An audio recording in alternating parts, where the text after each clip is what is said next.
So, we are here today to continue our study with the Midwestern region of the United States of America. But I'm a little confused. I maybe talking about it will help me set things straight, okay? So I've been doing research about the Midwest, right? And some things just kind of seem off. I mean, let's look at the borders, for instance. The border to the Midwest up north is our neighbor to the north, Canada, right? But looking at the southern border, that's states that make up the southern region of the United States, right? That's Kentucky and Arkansas.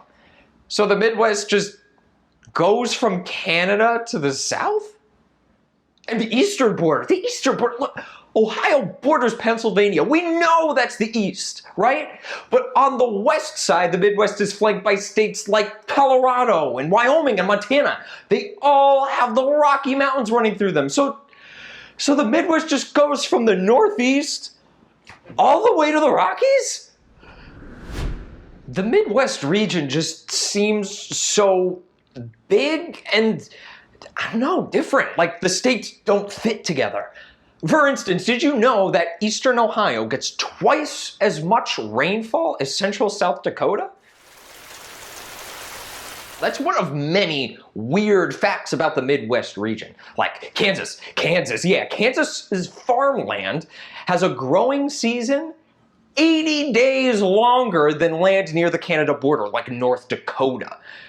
That's like almost 3 months longer. And what do you think of the Midwest? A lot of people tend to think of the farmland states. You know, Kansas, Nebraska, oh, there's no place like home. But it also includes Chicago. Chicago is the third largest city in the United States. And we can't forget about the Rust Belt cities, you know, like Cincinnati, Detroit. So as we study the Midwest region, do we focus on the Great Plains or the Great Lakes? Is it just me? Or is the Midwest just two regions in one?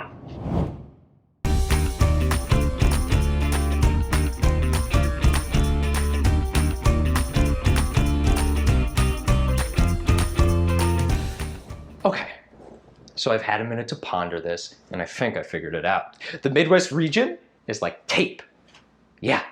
It holds America together. It connects the East to the West while bordering the South. It's actually called America's Heartland.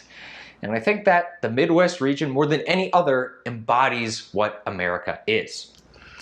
The Midwest region has a little bit of everything. I've already told you that it has the Great Lakes and the Great Plains.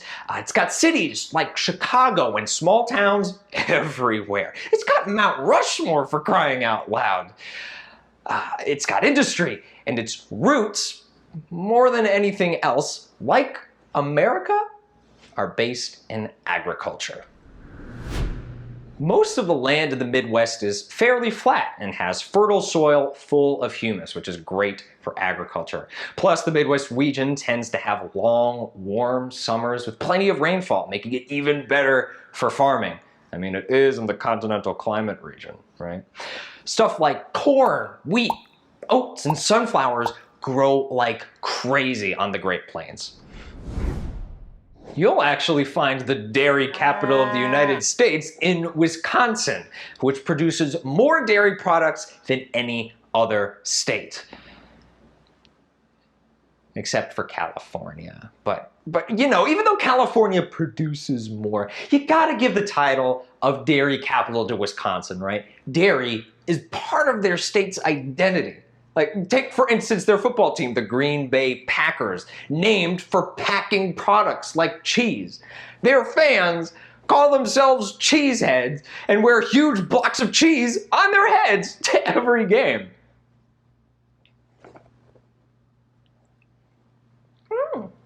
Gouda. And in states like Illinois and Iowa, you may drive miles and miles and see nothing but fields of soybeans and corn. Have you ever heard of the Corn Belt? It's the name given to a cluster of states in the Midwest because most of the corn grown in the US comes from there. As a matter of fact, as of the year 2020, half of the corn grown in the United States comes from just 4 states: Illinois, Iowa, Nebraska, and Minnesota. All states found right here in the Midwest. Have you ever visited the Midwest? Maybe driven through some Midwest states? You probably noticed that there's not too many skyscrapers to go around, but you are almost guaranteed to see a grain elevator. Ooh. Midwestern states are packed with grain storage facilities used to house corn, wheat, and other grains until they're ready to be transported. Grain elevators scoop up the grain at a lower level and then deposit it in a silo or other grain storage facility. Do you want to guess which states in the United States have the most grain storage? It's Iowa, Illinois, Kansas, Nebraska, Minnesota, and North Dakota that lead the way. That's a lot of grain, folks. Now, with all this corn and wheat growing in the Midwest, it's no surprise that many people have moved there to try to make a living off of farming. One of these people was a guy named Cyrus McCormick, a Virginia man who in 1834 created a patent for a new machine called the Reaper. It's a machine that would harvest your wheat and other crops for you. Now, the Reaper didn't sell very well at first. As a matter of fact, in 1840 and 1841, McCormick sold exactly 1 Reaper in 2 years. That is not very high demand. But you know, it began to pick up over time. In 1842, he sold 7 Reapers. The year after, he sold 29 Reapers. And in 1844, Cyrus McCormick sold 50 of his Reapers. Now, McCormick began to notice that more and more of his orders were coming from Western states. At the time, Western states were like Illinois and Missouri west. So in 1847, McCormick decided to pack his bags and move to Chicago, a small little town in northern Illinois that didn't even have any paved roads. But what it did have was access to Lake Michigan and railroads that led to the south and west. So McCormick thought it would be the perfect place to build a new factory to mass produce his Reapers right there in Chicago. Those Reapers revolutionized agriculture, especially in the Midwest, where the farmland was fertile and flat. Other inventions that solidified farming as an economic mainstay of the Midwest were the thresher, which would separate kernels from straw, and the tractor, which replaced farm animals like horses, oxen, and mules that used to pull your plows, threshers, and reapers. Farming thrived, and life was good. That is, until the Dust Bowl. In his masterpiece novel, The Grapes of Wrath, author John Steinbeck describes the Dust Bowl like this. Houses were shut tight, and cloth wedged around doors and windows, but the dust came in so thinly that it could not be seen in the air, and it settled like pollen on the chairs and tables, on the dishes. The Dust Bowl occurred in the 1930s as a drought hit much of the Midwest. Worse, following the drought, wind erosion came and blew dirt and dust as far east as New York City. The Dust Bowl lasted less than a decade, but it changed the Midwest forever. Crops were now a second thought. Topsoil for farming was gone. Tens of thousands of families abandoned their farms. Those that did stay faced different battles. The soil quality of the Midwest had rapidly depleted due to erosion, overuse, and lack of knowledge of more sustainable methods like no-till farming. Lower soil quality means a decrease in crop yields, which means that farmers harvest less for the same amount of land, reducing their profits. Of course, technology changes everything. Think about how technology has changed education, the medical field, entertainment, communication. Well, it's changed farming just as much. Today's farmers use special soil and crop sensors to give them specifics about what their crops and even their soil needs. Today's crops are often connected by Wi-Fi, and they can even be fertilized or irrigated with the touch of a button from a cell phone. Regenerative agriculture has also become very popular in the Midwest due to the new technologies and knowledge about farming. Regenerative agriculture can help rebuild soil's organic matter, restore degraded and depleted soil. This, in turn, improves crop yields, helps the water cycle, and puts carbon back in the soil where it's needed. So, while farming has been a huge part of the Midwest region's history in the past, it's definitely looking like farming is going to continue to be a part of the region's future. Discounting California, 8 of the top 9 states in total agricultural exports in 2017 were from the Midwest.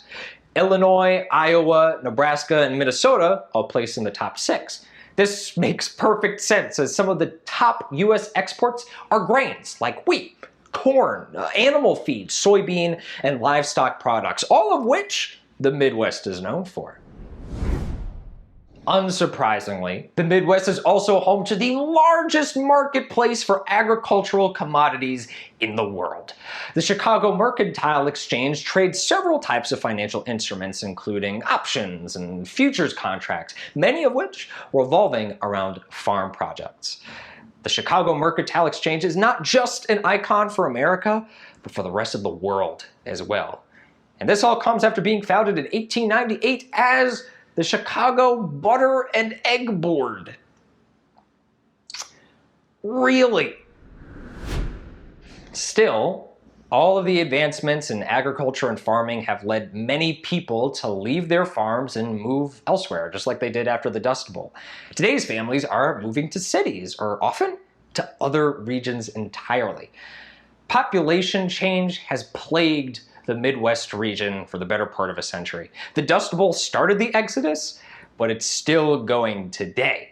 According to the 2020 census, Midwest states like Missouri, Illinois, Indiana, Ohio, Michigan, Wisconsin, Iowa, and Kansas have all lost ground on the total US population. Translation? That means other states are growing faster than them. And in some cases, Midwestern states are even losing their population.